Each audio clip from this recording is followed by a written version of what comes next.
आप सभी को जय मसीह की। क्या आपने कभी सोचा है कि हमारे शब्दों का असर किसी के दिल पर कितना गहरा हो सकता है?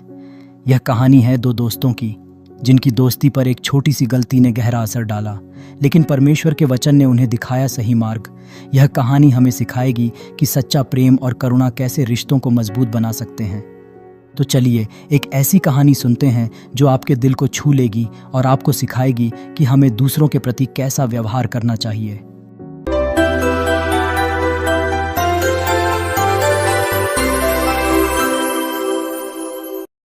एक समय की बात है। एक छोटे से गांव में दो घनिष्ठ मित्र रहते थे, रमेश और सुरेश। दोनों बचपन के साथी थे, लेकिन स्वभाव में एकदम अलग।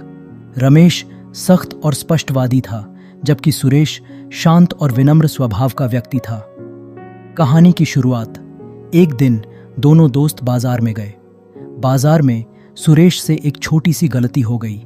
रमेश ने गुस्से में सुरेश को सबके सामने डांट दिया। उसकी कड़वी बातें सुनकर सुरेश चुपचाप खड़ा रहा। उसने रमेश का एक भी शब्द नहीं काटा, लेकिन उसके दिल को गहरी चोट लगी।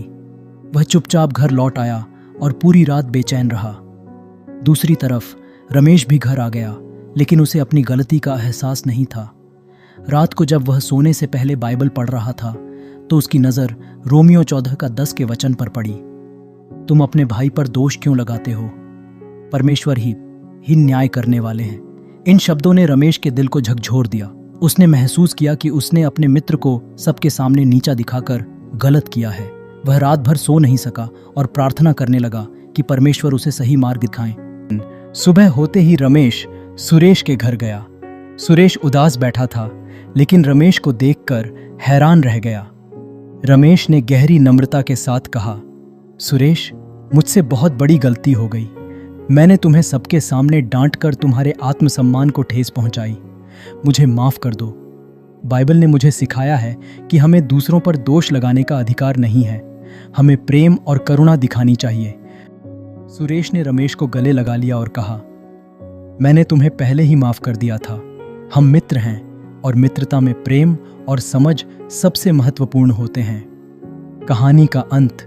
उस दिन दोनों ने साथ बैठकर प्रार्थना की और परमेश्वर से मार्गदर्शन मांगा। उन्होंने वादा किया कि आगे से वे एक दूसरे के प्रति सच्चा प्रेम और दया दिखाएंगे। संदेश। यह कहानी हमें सिखाती है कि दूसरों पर दोष लगाने से कुछ नहीं मिलता। परमेश्वर ही अंतिम न्याय करने वाले हैं। हमें अपने शब्दों और कर्मों में प्रेम और दया का भाव रखना चाहिए। याद रखें, प्रेम और करुणा से बड़े कोई गुण नहीं होते। दूसरों की गलतियों को माफ करना और उन्हें समझना ही सच्चे मानव होने का संकेत है।